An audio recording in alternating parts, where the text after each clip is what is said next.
Oh, greetings, Pathfinders, and welcome to another edition of Booster Bestiary.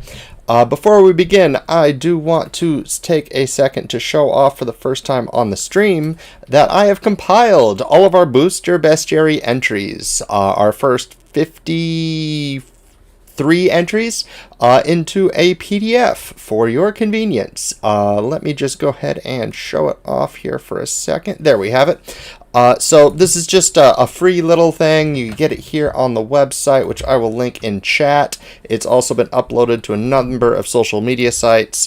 It has them in order of creation. If people prefer, I might want to do it alphabetically or by creature type or by level next time, but I do kind of like just going in order for my own memory's sake. And I put here some design notes, some encounter notes. These are unedited from what you see on stream, with the exception of maybe the first three. Back when I used to edit these, and then I realized I actually learned more looking back at these and seeing my mistakes. And you will see those in the design notes. So if you want to use these in your own campaign, you should read those design notes, as it will point out several times that, like, this DC might be a little too high, or I would replace this ability with this spell. But yeah, they're all here, all the various Booster Bestiary entries from over the years. You could also, of course, just like find them on Twitter by searching hashtag Booster Bestiary. They'll all be up there as well. But this is a convenient way to see them all. Oh, and to see the Scorpidillo, which was not technically part of a booster pack, but it felt like it deserved a place of honor here. That was a really fun little random entry I did when somebody posted it up on Facebook, and I'm like, yeah, that needs Pathfinder 2e stats. Yeah. So, today we are going back to Streets of New Capenna. I still really love this set. I am still personally looking for a Giada for my Angel Commander deck that I've had for a few years now. She's the perfect Angel Commander, and the artwork and her story are fabulous. And the story is basically the hunt for Giada anyway, so it makes sense that we would do that for our draft, right? Right. Alright, so let's just go ahead. We don't really need to roll, as the packs are random, being they are booster packs. As usual, I get my packs from pre-release kits, so they do have a higher chance of foils, mythics, etc. And if anyone out there plays Arena and you need a code, please DM me. You could catch me on my Discord at infinite.net and shoot me a DM, and I will be happy to send you a code, as I am flooded in pre-release codes, going all the way back to probably Zendikar. So, you know, if you need any Magic Arena pre-release codes, they should all still work and give you some free packs if you have not yet entered them. They all only work once. Alright, so here we have, let's see, Attended Socialite. Alright, so, yeah, when another creature enters the battlefield, it gets +1/+1 until end of turn. Say hello to my little friend. Great flavor text there. It's an elf druid. It likes having a lot of friends around. Oh, no problem, Monty. There's no... all you missed was me opening the pack and showing off the Booster Bestiary PDF, which you could find yourself in chat. Fake your own death. That would be a fun ability to have on a creature. While I say this every time we get like a regeneration or a when this creature dies ability, I do feel like those abilities should be used sparingly in a bestiary. Like, you could do it if you like make the monster really low hit points and like that's its gimmick. But it can be very frustrating for PCs, and it's the kind of ability you should keep for valuable NPCs who you want to survive or who you want to have a multi-stage battle. Sometimes, depending on your play group, you can also keep it for like, oops, they just one-shot the big boss and I have no other content tonight. I'll just, he'll come back and continue fighting. But that's kind of unfair too. I don't think I would ever do that again. That would be me in high school who did something like that. Alright, Backstreet Bruiser. What kind of mechanic does it have, and how could that flavor a Pathfinder 2 monster? As long as there are 2 or more counters among creatures you control, it can attack as though it doesn't have Defender. I could show you what's in the case, but it would be the last thing you ever see. Alright, cool. So it's a stronger than you'd expect creature that effectively can't strike until a condition is met. Like, its primary attack has a... It can't do lethal damage, would probably be a better way of wording it that way. Again, this is more of a character choice, so more than a monster statistic block. if you were writing an AP, a specific adventure, you could totally put that on a creature. Something like, until the PCs attempt to steal the case, he will, only use non-lethal strikes with a -5 to hit because he's not really into it, until they actually seem like a threat. Something like that. But that wouldn't really be something you'd do on like a bestiary or a summoned monster. Oh, that'd be a pretty cool summon monster, actually. If it was like a big summon monster that like it gets a huge stat boost, or it can't fight until whoever summoned it is attacked. Ooh, that'd be really cool. That'd be really cool. It'd be kind of like the super tank.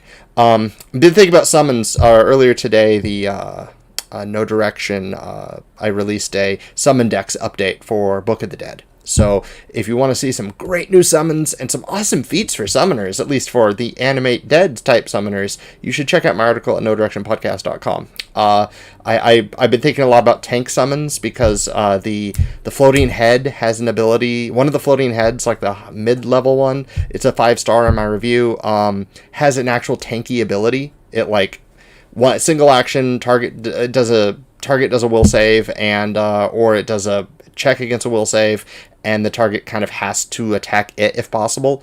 And since it's a single action, it could use it on 2 different targets. It could use it on a higher level enemy twice in a round. There's no immunity clause, so it's pretty cool. It could actually tank for you, which is nice, because that's one of the best things about summons, but also one of the worst things depending on your GM. Because a lot of GMs will just be like, he's just going to ignore the bear and go for the caster, and you're like, okay, fine.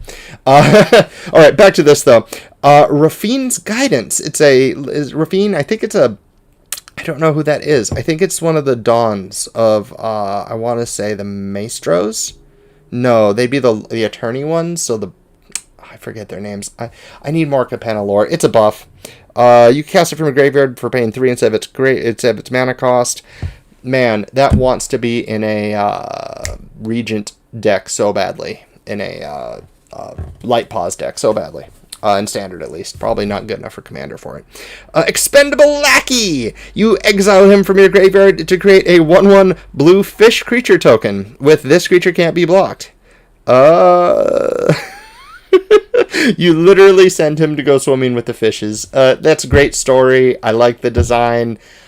Don't see it much. Again, we could do something like the War Mammoth, where we're like... Well, he's a human, so you don't summon humans. If you could summon humans, you could be like a War Mammoth, where when he dies, you get a fish, but yeah, it's not doing it for me. Not for Pathfinder, at least. Boon of Safety. That's a pretty cool spell. You get a shield counter. It's literally shield. I mean, shield counters... Yeah, no, it's literally shield. I was going to say shield counter is different than shield, but it's really not. I mean, shield plus block is basically a shield counter. The only difference this has is you get to scry, so you're looking into the beautiful colors of your shield to, like, divine the future a little. That's pretty cool, actually. That would be a neat spell trickster feat, wouldn't it? Like, to improve your shield. Now it has a little illusion over it, and I don't know what it would do. Oh, man, what if your shield, like, actually disguised your face to look like somebody else? Like, it was just hovering exactly in front of your face, and that doesn't make sense. I don't know. Just be something you can do with it, I'm sure. Oh, here's one of those cool alt cards. I like this. Oh, it's Mast Bandits. Yes, it's the Trash Bandits. Oh my god, I got the Trash Bandits. I'm so happy. Not that I had any use for the card in any of my decks, but it's a cute card. I like the art. So, they're Raccoon Rogues. Official Hidden Pack is saying a shield arcane focus, maybe. Oh, yeah, that'd be cool. A focus spell shield would be really cool. Yes, so Trash Bandits. Hi, Stephanie. Vigilance Menace. Menace means it can't be blocked very easily, which makes sense because they're bandits. Although they are a 5/5, so they are big bandits. They're like a swarm of raccoons. Or I guess they'd be Nashi in this case, which are the raccoon ancestry that I love so much from Everybody Games. Really, really fun ancestry, by the way. Love it, love it, love it, love it. Anyway, you could exile them from your hand. Target land can produce Jund mana until it is cast from exile, and then you may cast it from exile. Ooh, that's a tricky one. That's a really tricky one. It's my favorite so far for sure, especially with Fake Your Own Death, I think is what I'd use with this, which kind of makes sense. Do raccoons fake their own death? I know possums definitely do, hence playing possum.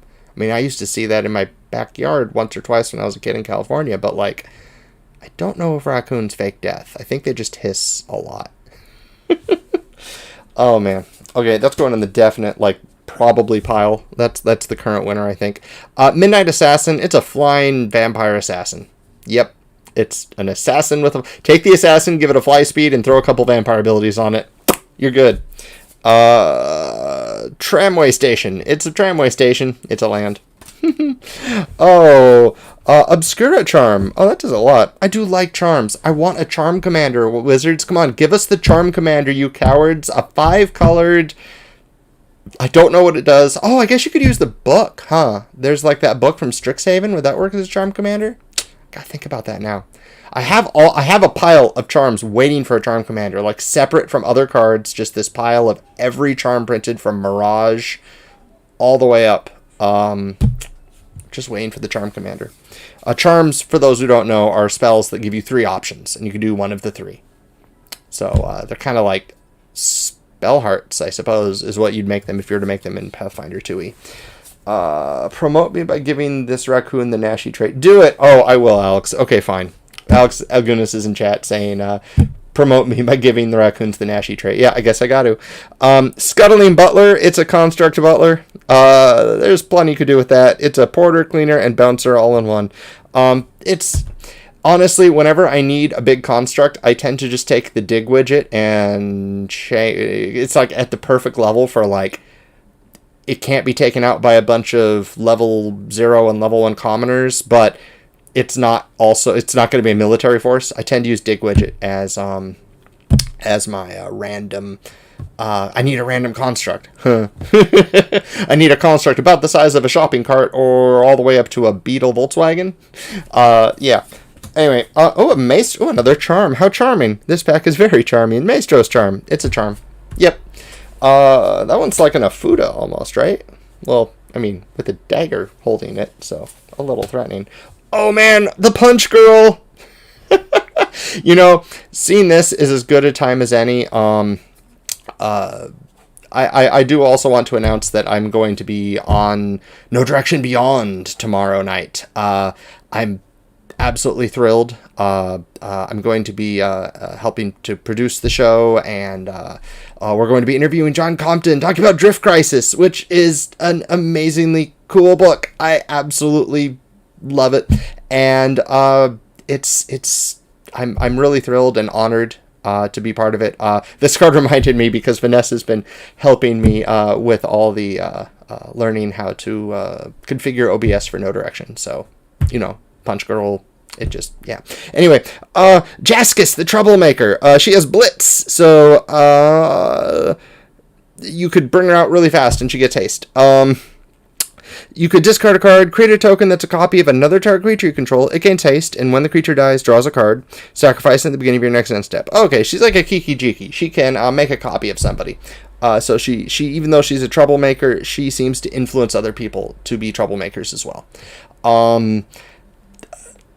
I mean, there's a lot you could do with this, but again, it's really more one of those creatures you'd see in an AP, NPCs in an AP, whose ability is best reflected by additional monsters alongside her more than her. Which, that's natural for a skirmish game like Magic. Not so good for a Bestiary entry. I mean, we have a few of those commanders who say, like, 3 actions, summon, 2 butchers, use stats for town guard. That design's not that. I'm not impressed by that anymore. Big Score! Oh man, look at all that gold. Well, Big Score is definitely going to inspire Mast Bandits a little, I believe. Discard a card, draw 2 cards, and create 2 treasure tokens. It's a foil Big Score. Oh, that's not going to show very well on camera, but oh man, it's shiny, and it's literally a big mountain of gold, and somebody's swimming in it. Because gold swimming is a thing. I'm going to give the Mast Bandits gold swimming. Gold/trash swimming.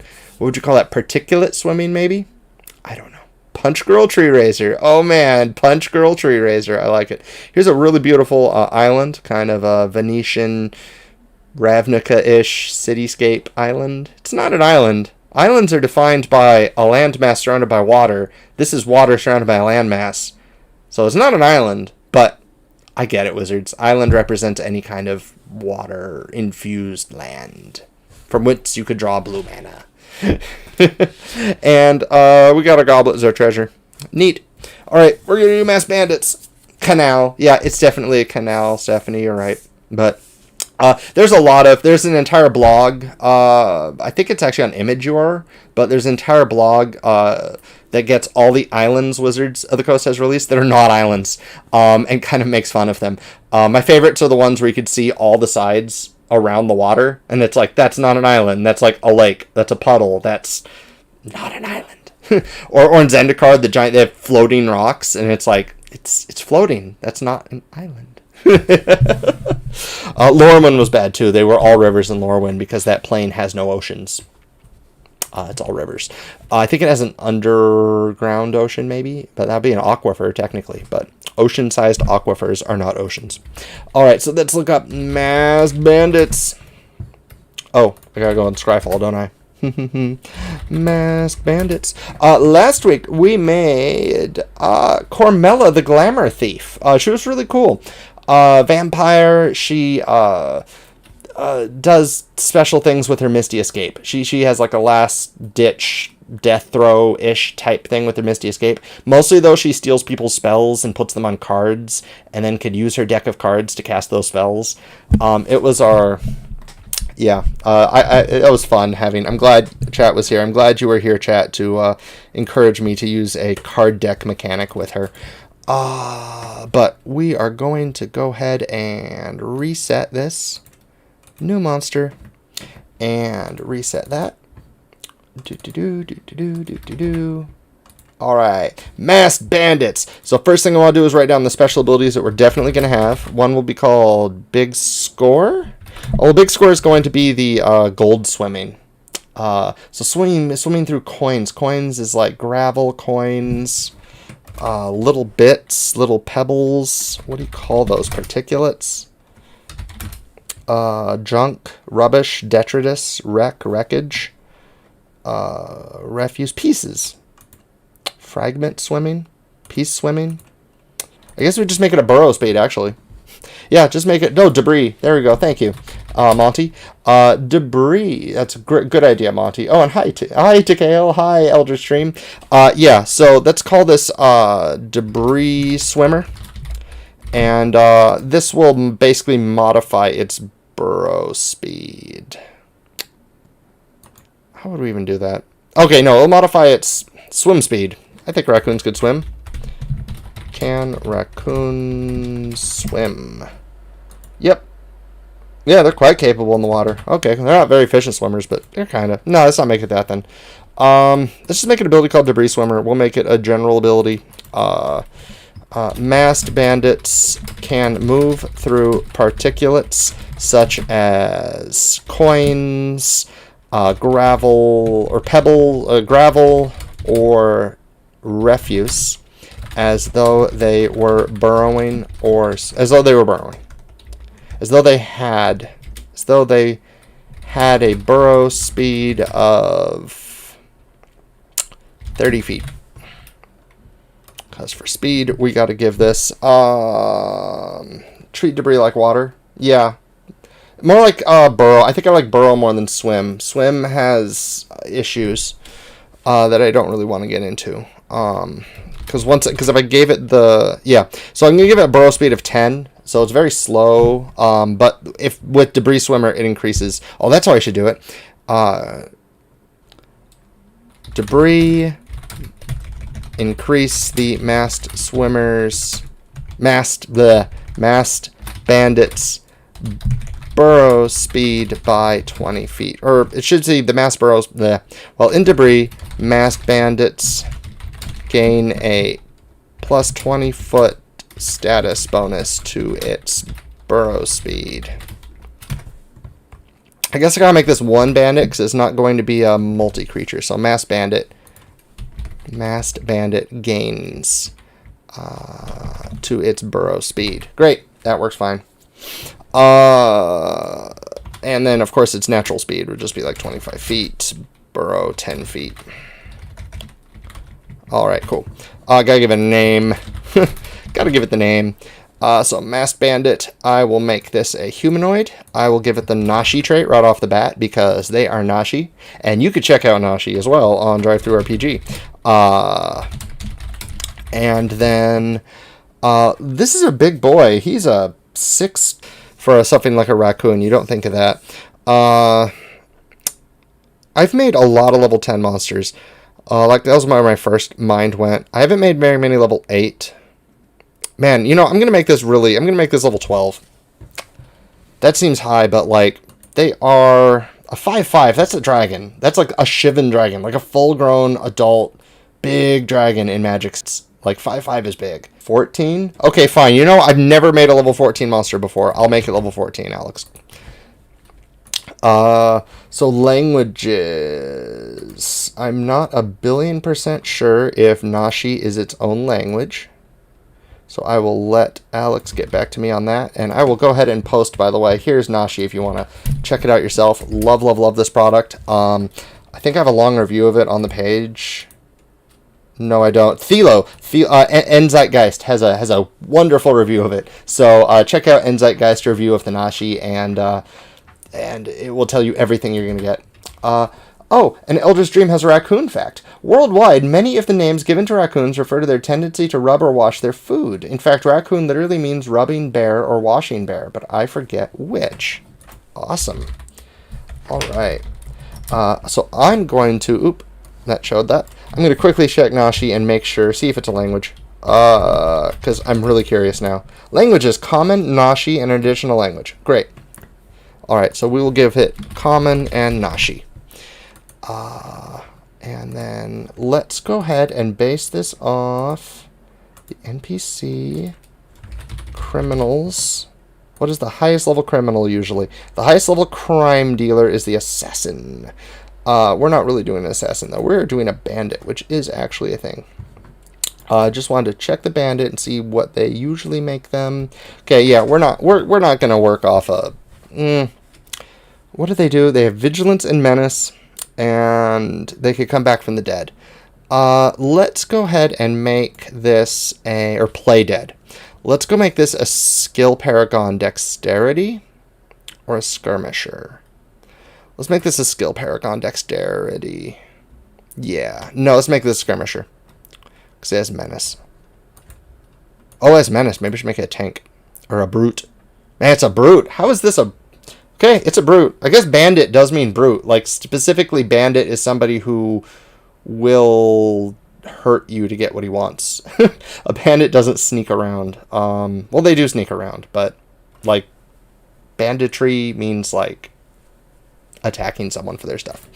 Oh, gotta make this level 14. Haha. Then we go base roadmap. Brute.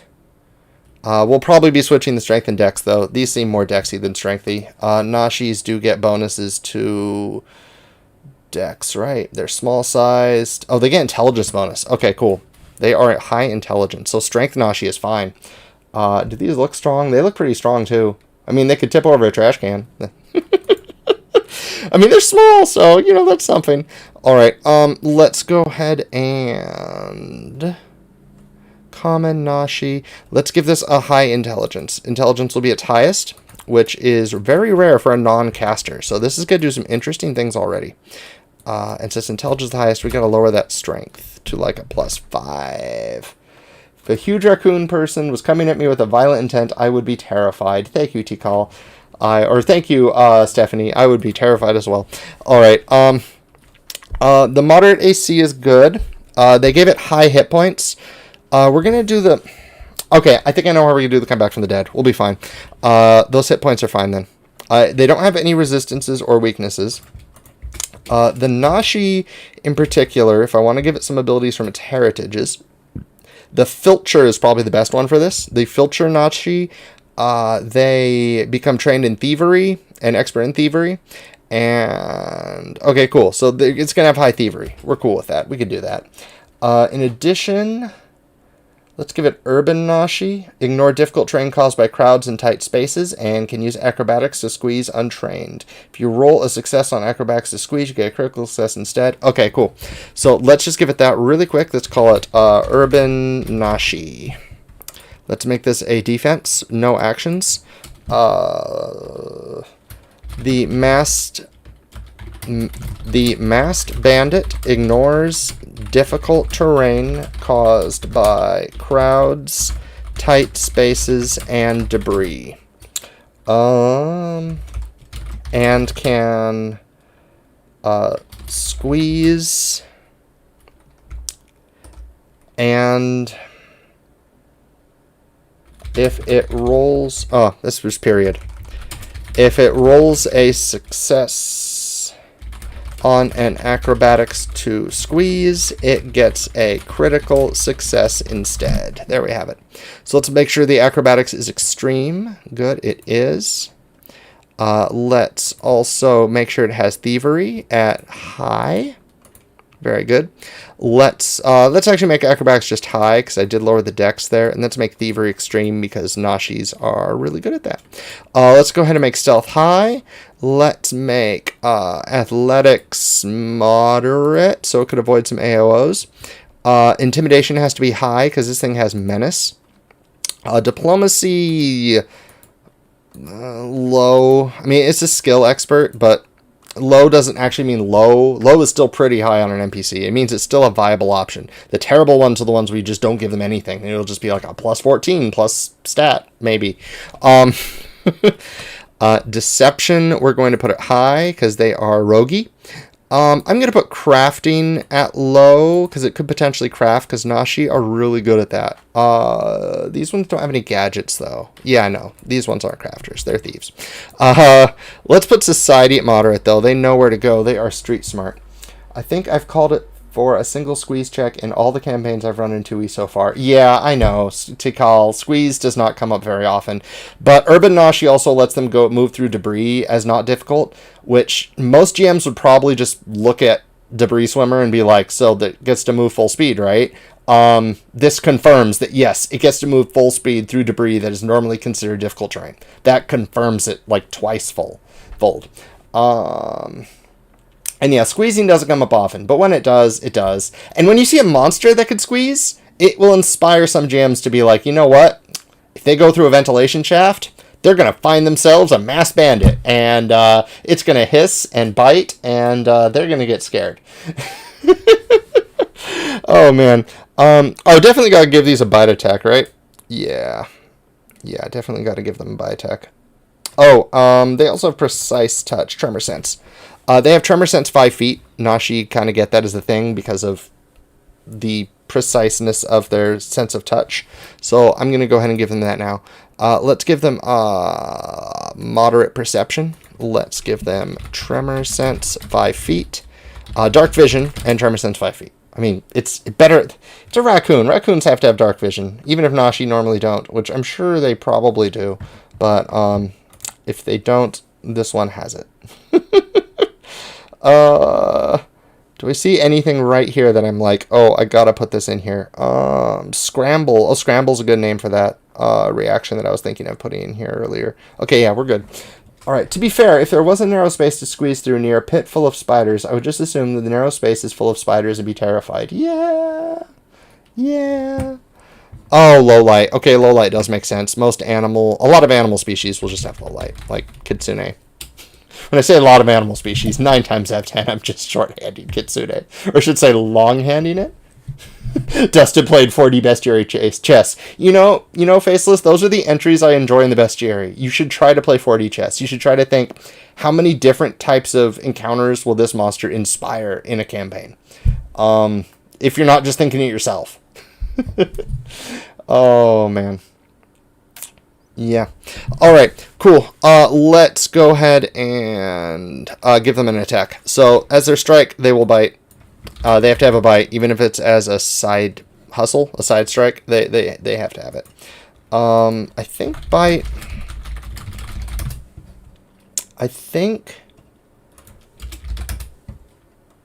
when a humanoid has bite, does it just become finesse? I'm 95% sure it doesn't, and I know I knew the answer to this yesterday. I'm going to look at the Kitsune Trickster. And while that loads, I'll write this down. Okay, so attack modifier. This will be pretty moderate. This isn't its main weapon. We got to give it some kind of weapon. I'm not sure what that is, though. I'm looking at their picture. They don't have any weapons on them. Maybe they just punch really well. Someone think, what kind of weapon would a Nashi raccoon bandit use? I mean, they could use the guns. There's some crazy cool guns in Nashi by Everybody Games. You should check that out. Jaws. They're called Jaws. And yes, they are finesse, but not agile. Okay. So Jaws, finesse. Let's give this moderate damage. 3d8 plus 15. Slashing. Fine. Fun. Gun! Okay, we're going to give it gun. Let's give this a Nashi gun. Nashi can make guns out of junk. So, like, they don't use the gun rules necessarily from Guns and Gears because they're so different than normal firearms. Which, you know, the rules for Guns and Gears are pretty, you know, they're good. They're just, like, they're vague enough that it's not like Guns and 1E where they're totally different altogether. No, they're weapons. They have chambers. They can malfunction because they're just junk jammed together. I mean, not just junk. Junk is amazing. But yes, this raccoon needs a gun. I don't think you ever give Jaws agile unless you got multiple heads. Oh, okay, cool. Yeah, it's claws that are agile. Yeah. This book, yes, Nashi is much older than Guns and Gears. I think Nashi came out like 2 months after PF1 came out. I remember running Age of Ashes before Book 2 came out, and we had a player playing a Nashi. So it was out before Book 2 of Age of Ashes. So it's an older PF2 book, but it holds up. Beyond holds up. I love it. It's one of my favorite ancestries that I have yet to play. I need to, though. Anyway, back to this. Firearm Weapon.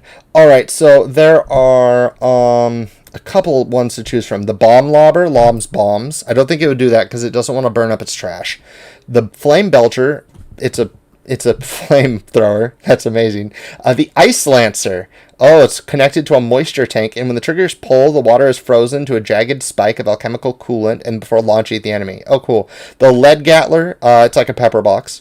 Great. The Lead Spitter is a shotgun, and the Pepper Gun is a pepper gun. It's 4 squat barrels that shoot little tiny pellets, and the Pipsqueak is a 6-chamber barrel that makes little pipping noises whenever it shoots. Great. Shadow Shot, massive barrel that launches bullets. Okay.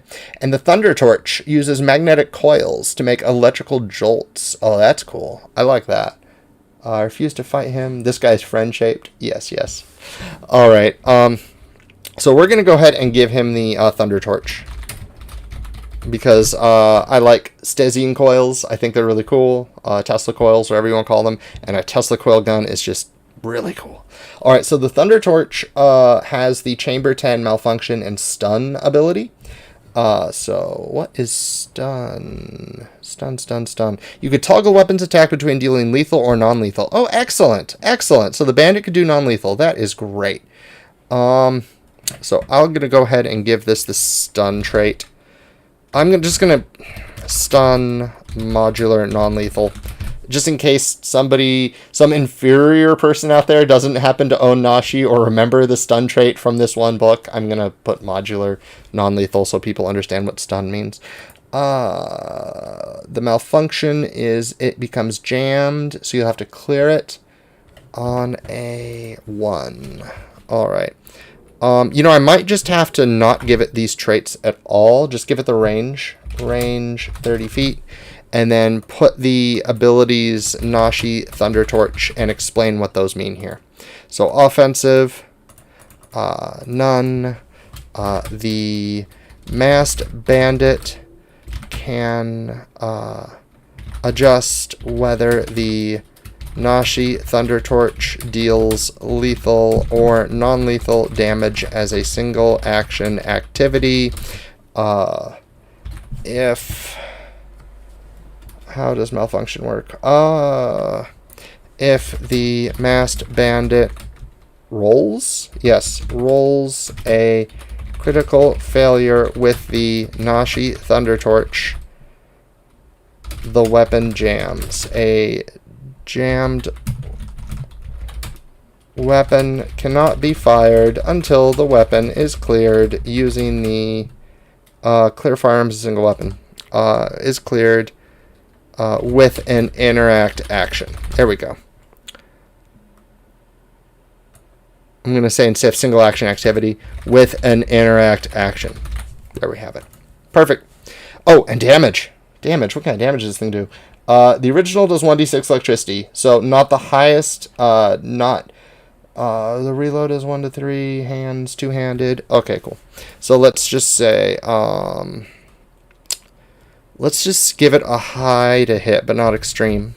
I'm going to, turns out this is a Dexy boy after all. I'm going to switch strength and dex real quick.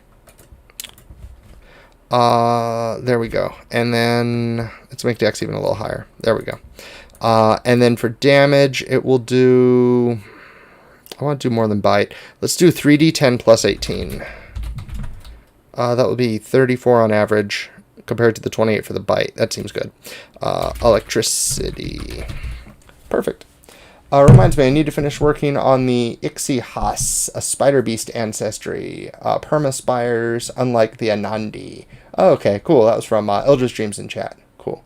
And Stephanie refuses to fight this character because they are friend-shaped. Aw, that's adorable. All right, let's give it a jacket. Let's give it a hat. Let's give it, of course, the Nashi Thunder Torch. And, okay, it needs more abilities for a level 14 creature. Definitely needs more abilities.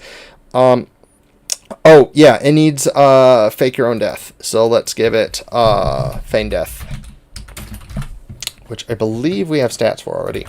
Feign Death. Let's look in Nethys search. Feign Death. I'm sure there's an ability called Feign Death. The Giant Possum has Feign Death. Alright, so does the Krovugalong. Here it is. Oh, that's just the Giant Possum. Alright, so Feign Death. Here's how Feign Death works. It is a defensive ability, which makes sense. It is a reaction. It has no traits. Trigger. The Mast Bandit is reduced to a little bit less than half its hit points. 150 hit points. Is reduced below 160 hit points. Effect. The Mast Bandit collapses. It is flat-footed and can only use actions that require its mind, but in any other action ends the ruse. A successful perception check to seek or medicine to recall knowledge is required to determine they are not in fact dead. Cool. Haha. And we need to up that DC. Let's make it 31. Because this guy's really good. Oh, let's see its deception, actually. We should make it based on its deception. 28. Let's make it a 38. It's a really high DC, but it's plain dead. I mean, it has to give up all of its defenses and actions to do this. And there's a good chance the PCs will recall knowledge and learn that they feign death, which would completely undermine their ruse without that high DC, which I think is kind of funny. Alright, Revived Retaliation.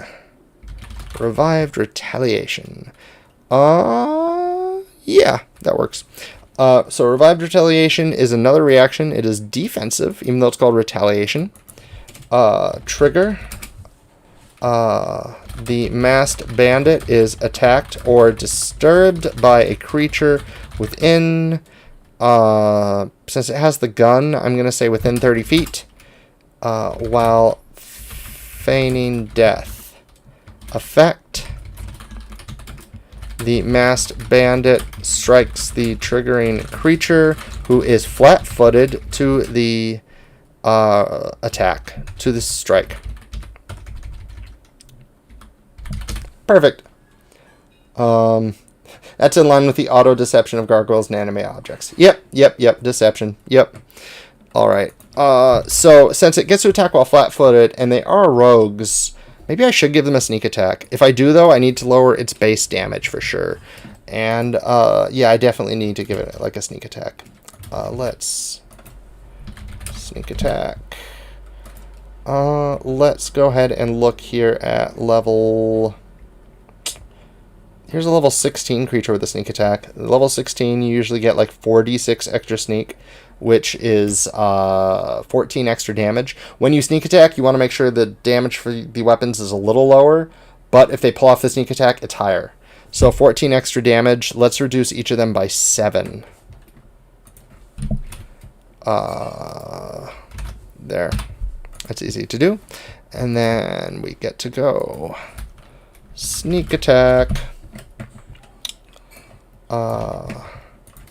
Oops. Okay, that's fine. The Mast Bandit strikes. Deal an extra 46 precision damage to flat-footed creatures. No action. Offense. Great. Give them a bonus to steal. Steal gets no love. Oh, yeah. Ooh, good idea. Man, give them a bonus to steal. Steal gets no love. You are totally right. Let's think for a minute what we could do with steal. I kind of want to do like that rogue feat where you could single action a strike, and if it hits, you get a free steal. In that case, they're like carrying you by almost biting you and then stealing. Oh, grab and run. Oh, I like that to KL. That's really cool. Maybe even grab on the run. Like you could stride, and at any point during the stride, they could grab something. So they could do it at the beginning too, because this is a 14th level creature. So let's do that. Grab and go. Dine and dash? No, grab and go. So let's make this a offensive ability, because it is doing against somebody. One action, it has the same traits as sudden charge, minus the strike. It has... Oh, there is no special thing. Oh, right, because if you stride as a... If stride is not the primary action, it doesn't have the move trait, because stride has the move trait. Alright, we're cool. This doesn't have any traits. Doesn't need any traits. I guess I could give it flourish, so I can only do it once per turn. But nah, I could do it 3 times a turn. It's a master thief. Alright, so vigilance, menace. Yeah, that's good. That works fine. With vigilance, I usually let them get more than 1 reaction per turn. So I'm going to do that with this too, which will make sense because they do have Feign Death and Revived Retaliation. So I think that works well. So grab and go. The Mast Bandit strides. Now, does stride let you burrow, or do you have to say stride or burrows? I'm going to put that for now. Strides or burrows, and can make a single steal at any point during its movement. What if it could snatch the weapon right out of your hand? Ooh, what if it can make people drop metal objects by hitting them with its thunder gun? Like, it's staticky, I better drop it. Like burning disarm, but electricity? That would be cool. I think electricity, thunder elementals might get something like that anyway.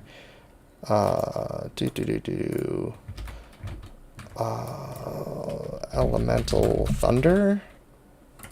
Lightning? Living thunderclap? Do they get something like that? I think they do.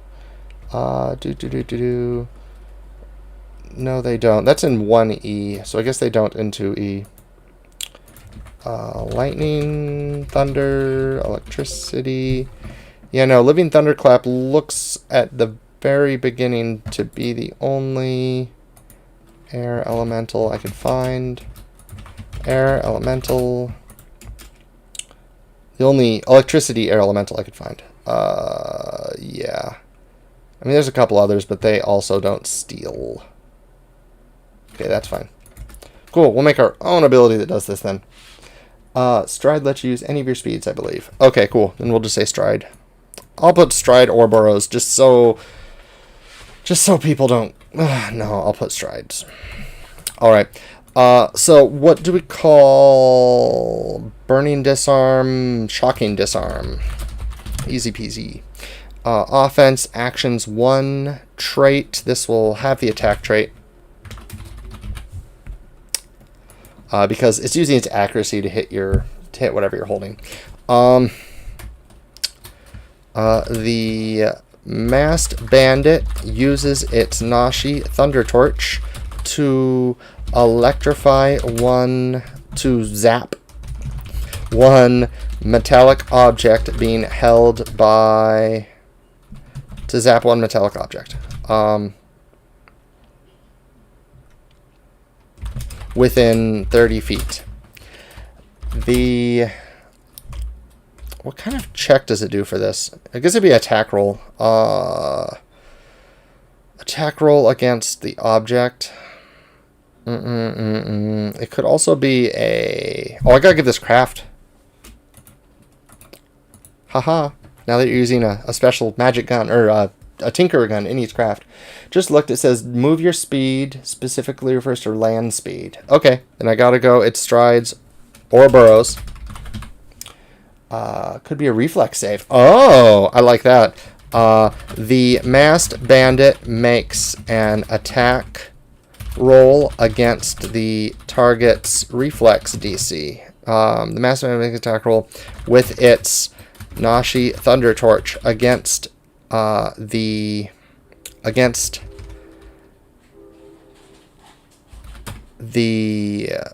target, 'cause it's not the target's the weapon, so it's against the person holding it. So the target's holder, the target's wielder, is reflex DC against the reflex DC of the creature holding the metal object.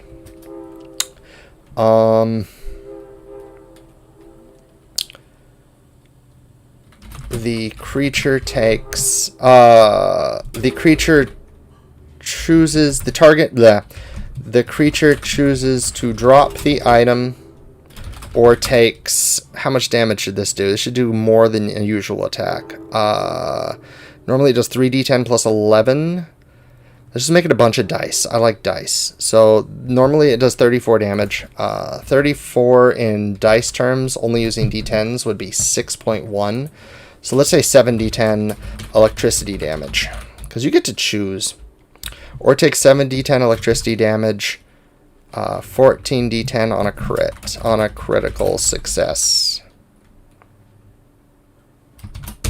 I know you'd say like basic, but basic doesn't quite work here because they're not rolling the save, you're rolling against the DC. Which I guess isn't good for a monster. With a monster, I just realized that. You don't want the monster to roll the dice because you want the players to be able to use hero points to reroll. So I gotta redo this. It's cool that the Mast Bandit is making the attack roll. If this was a PC archetype, I would totally make the PC roll the attack roll against a reflex DC. That's cool.